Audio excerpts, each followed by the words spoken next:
This is an interview for the CJAM Oral History Project, where we are celebrating 40 years on the FM dial. My name is Olivia Patricia, and I am in the large studio at CJAM, and I am on an online video call with Karl Mamer, who is calling in from Burlington. How are you today, Karl? Good. How are you doing? Nice to talk to you. Oh, and it's July 10th, 2023. I almost forgot that. Yeah, no problem. It's a little important. So, Karl, can you tell me about kind of where you were born and raised? Let's see. Yeah, I was born in Windsor, and then kind of spent my boyhood in Montreal, back to Windsor for high school, university, and then graduated. Moved to Toronto, moved to Seattle, moved to Seoul, then back to Toronto, and met my wife. Moved to Burlington. Wow, you've been all over the place. Yeah. So yeah, but obviously when I was at University of Windsor, I worked for CJAM. I worked for the Lance. I was heavily involved in student media back in the day. So, what years did you start at the University of Windsor? Yeah, I believe it was 1980. Yeah, 1985. I can still remember my student number, 85083. I won't give you the rest, 'cause then you can. But I can even actually still, remember my student number. It would be 8085, and then I graduated in 91. I went the last couple of years. I was just having so much fun at CJAM at the Lance that my last couple of years I just went part time to spend more time working in student media, and but sort of stretched out my BA. And what did you get your BA in? Psychology. Nice. Cool. So, did you start at CJAM around the same time you started at the university? You know, not as such. It was probably a couple of years before I started at CJAM. There used to be a comedy show on CJAM that we was called Last Laughs on Us. Probably Sean Cullen is probably the most famous person to have sort of graduated from that. And then my friend and I, when we were still in high school, we were kind of summer interns on the comedy show, because most of the cast, went back to Toronto and stuff like that. So the host just sort of stuck around, and we were kind of his co-host back then. So that kind of put the sort of the bug in us to, like, we could do this. And so yeah, so it was after a couple of years at University of Windsor that then I sort of joined sort of CJAM, and we pitched a comedy show to I believe the station manager, no, not the station manager, director of information programming, Fraser Petley. We pitched it to him, and he was sort of gracious enough to give us a time slot, and away we went. That is so fun. So, like, what was the reception of CJAM on campus during this time? Like, how did you find out about the radio station? Was it something that people talked about a lot? Well, I mean, the name of our show was White Label Humor.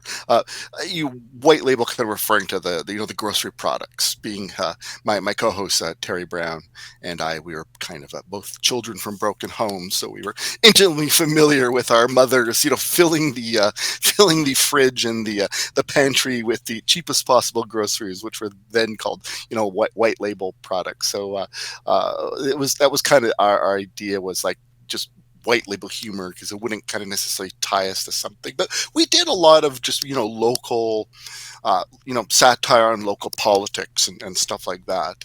And while I would like to think we had a fairly decent listenership among the campus, it was more outside of the sort of the campus, that people sort of hungry for local comedy show, making fun of the mayor and various personalities in the Windsor area at that time. What was the political scene in Windsor like at that time? It might not be much different. I mean, the more Windsor changes, the more it stays the same. I mean, it was very, oh boy. I mean, Windsor's always been a big kind of labor town, so it's all very sort of focused on labor, getting what can the politicians do to get factory jobs, that sort of thing. So yeah. So who is the mayor? Mayor Burr. He was kind of the mayor during, I think, most of our run on the show. I think we did it between 1988 and the early 1990s, but probably 1999. 91, I think we might have sort of wrapped up, but yeah. Mayor Burr was a character. He was just sort of he was about 5'2", very gravelly kind of voice. Could not say no to a luncheon buffet hosted by any group in Windsor, and chain smoked, and we made all kinds of fun of him. That is very funny. So I saw on the Facebook group, the CJAM the CJAM alumni Facebook group, that for the 1987 pledge drive, you had a friend that was able to get a billboard up for the station. Oh yeah. Sorry. So I guess that might have rolled back the date when we did start our comedy show. It would have been maybe 86, even 86, 87. Right? Yes. Yeah, it was my uncle. He owned Terran Billboards. They were bought out. They sold it eventually to some sort of Toronto media company way back. But back in the day, it was called Terran Billboards, and he would listen to our show. Despite kind of being this three-piece suit wearing business executive guy, he was like a huge fan of what was that like the Harvard Lampoon and National Lampoon and all those sorts of he sort of comedy magazines and comedy groups back in the day. So he would listen to our show and just laugh. And what was one of our we used to do a fake news show, like any comedy show you always have your fake news show, and we always claimed it was sponsored by Imperial Tobacco, white label humor news minute sponsored by Imperial Tobacco. And then I think our tagline, Imperial Tobacco's tagline, would be, "Hey kids, it's cool to smoke." And then we'd have this little children's voice in the background going, "We know."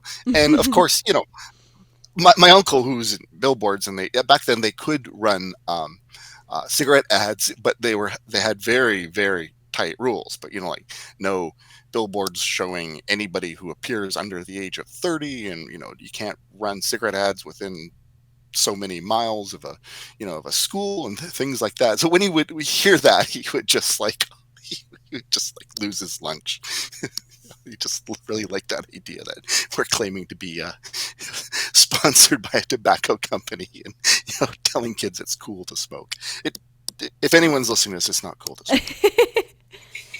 And so obviously humor is so fun, but oftentimes you need a certain audience for that understands it. Was there any time that the jokes on your radio show might have gotten you in trouble? Yeah, we were pretty fortunate. Sometimes I feel like the director of information programming, Fraser Petley, who just grudgingly, supported our show. I remember when I presented him the pitch, he just sort of looked at it and he's like, "Ugh, comedy show." But that might have just more been his sort of disposition back in the day. The station manager who kind of took over when we started, Abby Edelson, she was a huge fan of our show. Abby was this. She didn't last long at CJAM. She was a lot of people kind of. She was from Toronto, and she tried to bring this Toronto community radio thing to Windsor, and the culture didn't import well, so she ruffled a lot of kind of feathers. But she also fancied herself as kind of a bit of a stand-up comedian. So I think she kept our show on the air mostly because she was hoping one at some point we would offer her a chance to do some stand up on our show, but we never, we never. She wasn't that funny. Abby, yeah, I loved you as a person, Abby, but you weren't that funny. But yeah, And you were around CJAM, I guess, like starting in 19, um, in the late 80s. So that was yeah, following when CJAM got its FM license. yes, So what yes. was it like being around the station in the new, like in those years with the new FM license? Was there like a certain energy there that I guess was Well, present regarding that? well, I do podcasting as well to kind of keep myself sort of busy. And if you have a computer and a mic, anybody can do podcasting, right? Anyone can do sound production. Anyone can do anything these days. But in the '80s, to, to be, I mean, we were in our early 20s, to be, let's say, 24 years old, and to be able to sit in a production studio and make things was fantastic. I mean, it was an opportunity that very few people ever really had, and we tried to make the most of it. And but I mean, more to your point, I mean the FM license had kind of been approved and everything, probably maybe a couple of years after we sort of entered the scene. So it was, well, it was more kind of like it's just an FM radio station. It Mm. wasn't. I think the novelty may have been sort of worn off by like, oh dear, we have to fill 24 hours a day and meet CanCon rules, and the CRTC did not like these bands being played and these certain swear words appearing, and having to sort of deal with all those sorts of things, and so yeah. But I mean,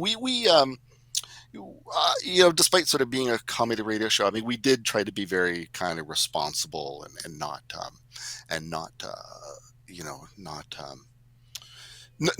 we didn't want to push the envelope on anything, like sort of culturally. I mean, but yeah. So I mean, we tried to be pretty responsible, and then, like I say, not. We don't want to be. What do they call them? Edge lords today, I think would be the term today. An edge lord. We were not edge lords, but we liked our show and didn't want to be canceled. And I guess with that comes that like you have to follow it, you the rules, you have to make sure you're saying the right things. Yeah, I still have a lot of my shows on tape and digitized and stuff like that. And there's nothing I really listen to that is too cringeworthy. But I mean, you the way we think today is is better than the way we thought about issues back in the mid '80s. So yeah, it is still quite interesting that, how far we sort of have sort of come basically in that time. But yeah. Um, I was curious. During the time that you were at CJAM, were there any specific people at the station that like you're still friends with today, or just like really influenced you as just like a radio person? Oh yeah, for sure. I mean, Mark Fedek is he is, I think he is the maintains a lot of the oral history of CJAM. I'm always sort of pinging him and going, did this happen? Was this you? Who was this? When did this happen? I'm always sort of, I'm a bit of a history fan myself, so I do like to kind of, what was the history of our show? What was, maintaining anecdotes about, what was life like at the station, and that kind of stuff. But yeah. So definitely Mark Fedek. I'm definitely, at least Facebook friends with him still today. Talk to him, and we sort of, swap war stories and stuff like that. But I mean, I'm not really. not really friends like in real life with too many C jammies. We all kind of like went different ways. I mean, most people at CJAM back then, you were a DJ, but you also were in a band, and and then you formed another band with another group of DJs, and then there are always these sort of revolving bands, and you would sort of cart, what in the MP3 world, I probably don't use carts anymore, but a cart was like an 8-track tape that just played one song. You could had enough time to put one song and it would automatically cue. So you'd put it on a cart and then you give it to the music director and then he would put it in the little cart rack. And then if a DJ wanted to play a song, it was the easiest thing to get on the air. Just grab the cart, shove the machine, press play, and boom. So yeah. So a lot of CJMs were musicians. Terry and I were not really musicians per se, but we did kind of we did like to parody. We did like to parody it. I did well, that whole idea of the different C jammies would form bands, put their songs on carts, and get into rotation. I formed my own band. It was called I called myself Mesquite Crucifix, a bit of a play on Luxury Christ. I called myself Mesquite Crucifix, and then I just taped a bunch of TV preachers off the air, and then sort of I had a little Casio keyboard and just kind of played a little track, and then uh, and then mixed it all together in the production room, threw it on a card. It was called "This Is a Religious Song."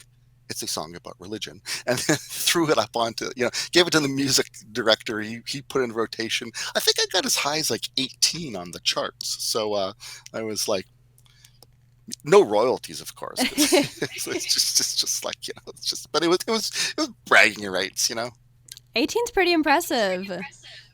Yeah, You spoke about loving history. I know you've been helping us out quite a bit, cataloging CJAM in their articles in the Lance and the Selector magazine. yep, What yep. was it like going back and looking at all that history again? Yeah. I mean, it is classic. Again, coming back to Windsor, more things change, more the stay the same. Uh, it just it's the same issues going back to the 1970s. I believe, I think they first went. CJAM might have first got, well, they weren't called CJAM back then, CSRW, and they were just sort of hardwired to the different campus buildings, and they would sort of play records and stuff like that. But the yeah, but it was all like getting our FM license was, every year it's like, this is the year. And then it wouldn't happen. And this is the year. Eventually they did get it. And then it was, became like, the power increase. This is the year. And that didn't happen. This is the year. That didn't happen. So yeah, it's I bet but CJAM has always been a struggle of, we're not getting enough money.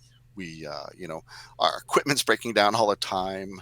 I mean, you usually had to bring your own headphones. That was kind of the, you there were sometimes headphones there, but they would be broken, or, you know, so if you wanted to have a good experience, you just had your own set of headphones. You'd bring them, plug them in, and then don't forget them in the on-air booth or the production studio, because they would be missing or they would be broken, if you went back for them.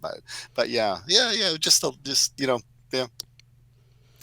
I know I was reading through a lot of those articles that you had gotten to us, and there was just so much drama between us and the SAC, I think it was called. Yeah, Student Administrative Council. And it was very entertaining reading all of that. Yes. Well, yeah, because it was. I mean, they kind of power the purse. Like, they collected the money and then they doled the money out, and CJAM was supported by student fees, and then but the money, I believe, flowed initially to student council, or a group called the Student Media Corporation, and then they would then sort of fund out the money to CJAM and to the Lance and stuff like that. So the structure's probably different today. I think CJAM probably, I think CJAM gets the student levy directly themselves, and if they raise ad dollars, they keep it. They don't have to sort of funnel it up to the student media corporation. So yeah, so CJAM's probably been in a better position today. They're more independent, but yeah, there's always kind of strife. Interestingly, the Lance and CJAM used to get along pretty well because probably we were both suffering the same kind of indignities, having to always go to SAC, and of course SAC doesn't like something CJAM News says about them or the Lance says about them, and would threaten to cut off funding and close them down. That was endlessly, a fight and a worry and things like that. But yeah, CJAM and the Lance for a while would have a summer baseball game, sort of near the end of the school year. There was always a little baseball game, so softball game. So CJAM versus the Lance, and they would get a keg and some sausages, I believe, from Giglio's or Giulio's Market. I don't know if that's still there, but not a lot of vegetarians back in the day. But so you could just kind of have sausages and just be like, "What do you mean you don't eat meat? What are you, a weirdo?" But yeah, but no, yeah. Today would be like sausages and vegetarian sausages and stuff like that. But yeah, yeah. So they would always have an annual baseball game, which I don't think happens anywhere. I don't even know if the Lance does a print edition anymore. They don't do print edition anymore, not that I've seen. Yeah, that Um, is that is that is tragic. they're somewhat active online. Okay. So for a lot of people that I've interviewed so far, I've learned that CJAM has been a great platform for them to get a start in their career or create connections within whatever industry they're trying to get into. Did you have was that like kind of a thing that you went through? Like how did it impact your future careers? Oh, huge, huge. I mean, especially back in the day in the late '80s, like it was sort of like you needed a BA. Just you needed a BA in anything. Like if you didn't have a BA, it was very hard to get a job. If you went to like St. Clair College, they just wouldn't look at you. It'd be like, you just show me a high school diploma is good enough. St. Clair College, like things are a lot better today. So they're saying things are so much better today that college and university employers don't care anymore. It's like the skills you can bring. But yeah, so I just needed a BA, and that's why I did psychology, because it's like 4 years of multiple choice exams. I can do that, kind of thing. So it just seemed the quickest way, and then spent all my time at CJAM and the Lance, and yeah, those are the skills that really got me employed. I mean, every single day at my job, I'm making tutorial videos and things like that. I'm a technical writer by trade, so sound production and editing and scripts and those kinds of things. It just I can't stress it enough how get your diploma, get your degree, but learn these skills at CJAM, and if you can get the Lance, if there's something you can still do at the Lance, learn these skills, because those are the things. And even these days, we're more in position to hire people and stuff like that. Seeing those kinds of things on people's resumes, it's just like, you know, culture fit is huge especially in like software industry and the tech industry and stuff like that, right? If you got the skills, that's great, but they're very concerned about culture fit. So again, if it's like you did a late night show on a radio station, and you just play death metal all night, yep, that's the guy or the woman I want to work next to. Like it's like versus the same skills, but yeah, I didn't do a lot. It's these So like yeah. special things that make you stand out against other potential. Yeah, exactly. Yeah, even if the skills you learn at CJAM are not necessarily going to be transferable, uh, the it's just something on the resume that, again, it's just like it just can say culture fit to the person doing the hiring. Nobody wants to work, be the person that hires that freak that it's like, was Bob drinking the copier fluid again? Like, yeah, he does that. Why did you hire him? Like no one wants to be. It's like it's like it's like wow, Mary. she knows everything about 80s death metal. And it's awesome you hired her. Thank you.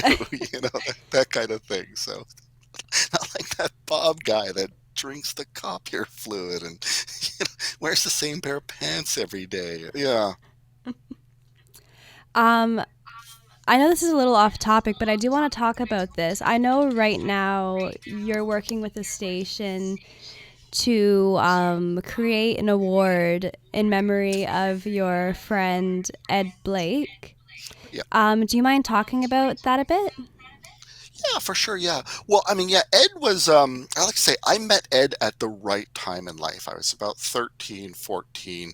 I mean, Ed was into everything that is mainstream culture today. Ed was into back in the early 80s. So like, Dungeons and Dragons and computer games and all these science fiction authors and prog rock and all this sorts of stuff. And online culture. And Ed just introduced me to this whole entire world, and just Douglas Adams and Hawkwind and Britcoms and just he altered the course of my life in ways for the better. And pretty much anybody you talk to who knew Ed would have a similar story, that Ed got them into something they had no idea about, and it kind of changed a lot of their perceptions about art and life and culture and those kinds of things. And so yeah. And like I say, I owe CJAM a lot, and selling an investment property, and like I say, I'm going to do okay. So I would like to share a little bit of the wealth with CJAM, and if I can kind of combine the two, where I can, Ed's name can live on, and I can sort of get some jingle in CJAM's pocket, then this is uh, um, I can sleep soundly knowing you know I'm starting to give back from what I've taken from CJAM. And we really appreciate that. That is just such a special way to honor your friend and this amazing person that was a part of the station.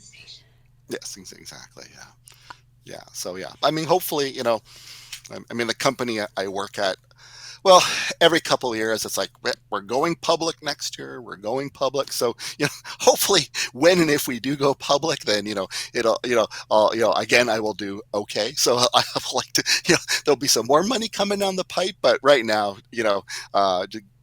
this, I think like yep, I'm gonna do okay on this selling this investment property. So I would love to share a little bit with CJAM, and hopefully there's something more coming down the pipe in a couple of years. Nice. Do you have any like silly or crazy stories from your time in university or at the station here that you'd like to share? Oh yeah, yeah. I'm like, look at me. I live actually a fairly boring life, although I like to do kind of odd little creative things in my spare time. But it's like this virtual world you kind of live in, and radio was kind of a great virtual world for that, before we had like all these virtual worlds. But yeah, so I'm more of a collector of anecdotes of other people. I think one of my favorites was, can I name names? Is it okay Mm. to name names? Or okay, yeah. So yeah. Now I could be wrong. I'll preface with that. But there was a DJ named Pat Petro, and if you've not talked to Pat Petro, talk to him. And there's also another DJ, Clara Deck. They both worked at CJAM. Wonderful people. And I think Pat Petro and Claire Deck, they liked each other, and I think they kind of went out on a date, and then I think Pat Petro was pretty convinced Claire Deck is my girlfriend. So he he he barred himself in the on-air booth, barred the door, put some chairs and furniture to keep other people from coming in, and then just played Love Will Tear Us Apart Again on a constant loop. I don't know for yeah, I just and until they were able to actually basically, bash their way into the on-air booth and drag him out kicking and screaming. But yeah, that was sort of one of the interesting things. But I mean, I know, it was before we kind of got our power increase, so there was a big move to be more professional and stuff like that, and so poor Mark Fedek, he it was ultimately his job to convince DJs like, okay, you can't. Not only can you not smoke in the on-air booth, but you can't smoke pot in the on-air booth, because it's quite still illegal back then. And poor Mark had to kind of like put a little kibosh on a lot of, sort of the drinking and pot smoking and stuff like that. But yeah, yeah, but yeah. I mean, it's just really, really kind of kind of good times. Okay. Oh, can I put you on hold for just 5 minutes? I Yeah, just gotta I yeah. just gotta go answer the door. Okay. No Sorry. worries. Okay. Back in 5. Oh, sorry. Okay. Oh, it's all good. Yeah. Yeah. So yeah. I mean, one thing I really love too is that when I was talking about CJAM, everyone forming different kinds of bands and stuff like that, and lot of times, so these CJAM bands, they would they would kind of find a ready stage. It was called Stanley's Tavern. It's not there anymore. It was sort of, I think it was sort of knocked down to build the casino, but Stanley's Tavern. It was basically a barfly bar, and and then the owners were like, we don't care what you do on stage and how loud you are, Friday and Saturday, just do your thing. So CJAM bands found a sort of a ready stage there. But what I loved most about going to the shows there, I mean, the music and seeing your friends up on stage, performing and stuff like that, was the Stanley's Tavern had a core of just hardcore barflies. I mean, these people were like in their 60s, didn't have all their teeth, and they would just sit there, just drinking their beer, totally oblivious to like bands like just Brain Hammer, just blasting the bar. It was just another day for them. It was I that was it was sort of interesting, that makes. Um, Earlier you were talking about um how there was an issue with like smoking cigarettes in the on air studio. Did Yeah. you read in that one Lance article where it was before, I think it was before CJAM, it was with the Canadian Student Radio Windsor, that Right. for fundraising, one of the program or the station managers put up a cigarette vending machine.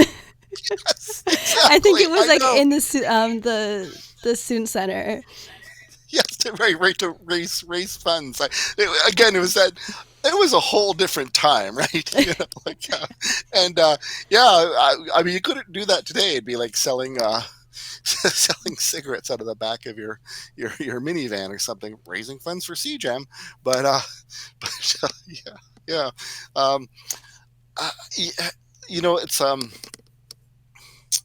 yeah. What are things like? Oh, I think we had a fridge in CJAM for a while, and I think poor Mark had to pull the fridge out in his quest to sort of end a lot of the smoking and pot smoking and binge drinking, uh, you know, while in the offices. I think he pulled the he had to be the one who pulled the fridge out, and I think that was people were none too pleased by that, but they couldn't come in, throw a couple six packs in the fridge while they to enjoy while they did their overnights and stuff. Yeah.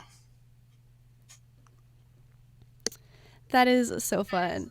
Oh, not getting rid of the fridge, but just like that silly sort of camaraderie that I guess you guys were able to get away with. Yeah. Well, I mean, Mark Fedek was the one who could get away with it because he was so genuine. I'm talking about him in the past tense, but he is so genuine still. But he's so genuine and such a nice guy, and everybody knew, he knew his stuff, and he had the authority, and so he could be the one to say, look, guys, we just got to get rid of the fridge. I'm sorry. And people wouldn't feel like, it's the man coming down on our heads. It's yeah, Mark was probably the perfect person to have to, professionalize us more. And, he was the guy. The other day I found a written. Um, Someone played a super explicit song on the radio, and I Right. found the write up by Mark Fedek saying, like, Oh, you yes. are on a 6-week suspension because you played this song with these words in it. Yes, yes. Yeah, Mark was kind of brilliant. I know he went to toe with the CRTC, right? Because we had, I don't know if the CGM still has it. It's probably not tapes anymore. It's got to be something electronic. But we had these logger tapes, and and they would just basically log everything going out on the air, and then Mark would have to then pull logger tapes and then put them in little cases and record like which day and times and stuff like that, and then CRTC would just randomly say, send us the logger tape from I think he maybe had to keep a month's worth or something like that. Send us the logger tape from this day. He would send the logger tape and they would just listen to it, just to make sure what you were claiming you were playing in terms of CanCon was true, but also right, you weren't just like sort of the white supremacist hour or doing something completely awful. And yeah, they did find a song or two that they did have objections to for some of the spicy lyrics. And then but Mark was again a very smart guy.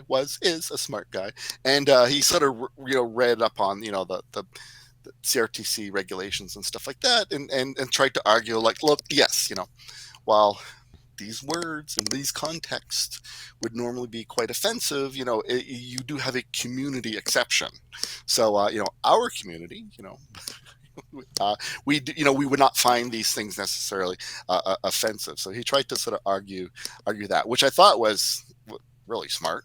And but unfortunately, they were like, yeah, no, don't ever play those songs ever again. So yeah, it was a brilliant move by Mark, but government bureaucracy, unfortunately. Um, Before we wrap up, I was wondering if there was anything else you wanted to share or any advice you have for future programmers here at CGEM. Yeah, well, I would say yeah. I mean, first, join CJAM, and join CJAM and learn everything you can possibly learn, because you will be surprised at how those skills will probably transfer later in life. Don't I don't know if they still play CDs, but don't steal the music. Don't steal the CDs. Don't steal the LPs. Just leave them there. They're very hard to replace. Uh, I remember we used to have when we get new LPs, we'd have like little cataloging parties. I think was it um, Vera Coley. I think you would go to Vera Coley's apartment and have these little. She was the music director then. These cataloging parties, and then we would write. We had to start writing on the LPs, like you know, um, hey, did you find this LP in your friend's record collection? It is property of CJAM. Return for big cash reward. So just to kind of like make it a little bit less appealing to kind of steal that LP, because back in the day, you would always go to your friend's house and just rifle through their LPs and can I borrow this? Can I borrow this? And so you did. If you had something that was clearly stolen, it would be less of an incentive to steal it. But yeah, so don't steal stuff. You know, be responsible. But have fun. And you can be both. You can be responsible and have fun at the same time. And was there a cash reward? No, good question. No, probably not. But I could start one now. You get a high The five for being a good person. yeah, yes, the Ed Blake cash reward for uh, media honesty or something like that. So, Well, Carl, it was so amazing to sit here and chat with you about this time in your life. Um, it is so cool to see how our little station influenced you and impacted you in such a special way. Yeah. Yeah, I was just gonna say that, I mean, especially if you're, enrolled at university, you're thinking like, 3, 4, 6, 8 years. This is just never going to end, but it is a I'm 57. It is a blip in your life, and just enjoy the time now. Take advantage of it. Enjoy the time now, because you're going to be 57 one day, and you're going to be like, man, I was so cool in 1986. You don't even know how cool I was, but you would be saying like, I'm so cool in 2023, 2024, or something like that. But yeah, just do it and enjoy it, because it's such a blip in your life that you grab it while you can. For sure.